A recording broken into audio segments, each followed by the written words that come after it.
ताज्या बातम्यांसाठी महान करेला सबस्क्राइब करा आणि बेल आयकॉनला क्लिक करा।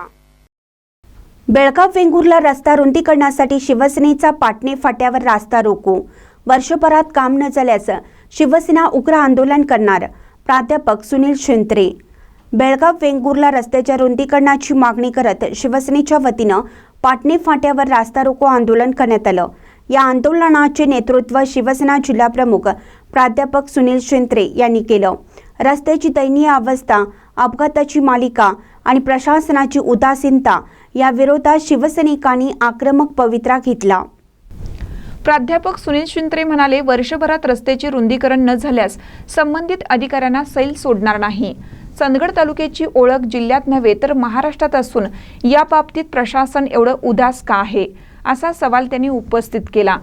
चंदगड तालुक्यातील रस्त्यांची चाळण झाली असून झालेले अपघात याला शासन जबाबदार असून यापुढे असेच अपघात झाल्यास शिवसेना परत रस्त्यावर उतरून उग्र आंदोलन करण्याचा इशारा दिला। सध्या या रोडवर रहदारी मोठ्या प्रमाणात वाढली आहे।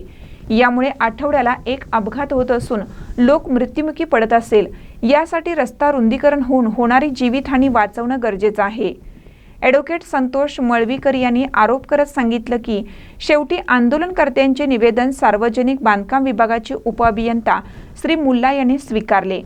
या प्रसंगी विक्रम मुतगेकर, अवधूत पाटील, किरण नागुर्डेकर, उदय मंडलिक, महेश पाटील, भरमू बिर्जे, कार्तिक सुतार, दयानंद रेडेकर, अशोक पाटील, अनिल फडके, मोहनगेकर, अवधूत भुजबळ, ज्ञानेश्वर माने, तानाजी पाटील, मनोज रावराणे, कल्लापा सुळेभावकर, प्रवीण कोळसेकर, शिवा अंगडी, बाबू चौगले, श्रीधर भाटे, कल्पेश पाटील, तुकाराम पाटील उपस्थित होते। महानकर न्यूजसाठी चंदगडहून प्रकाश ऐनापुरे।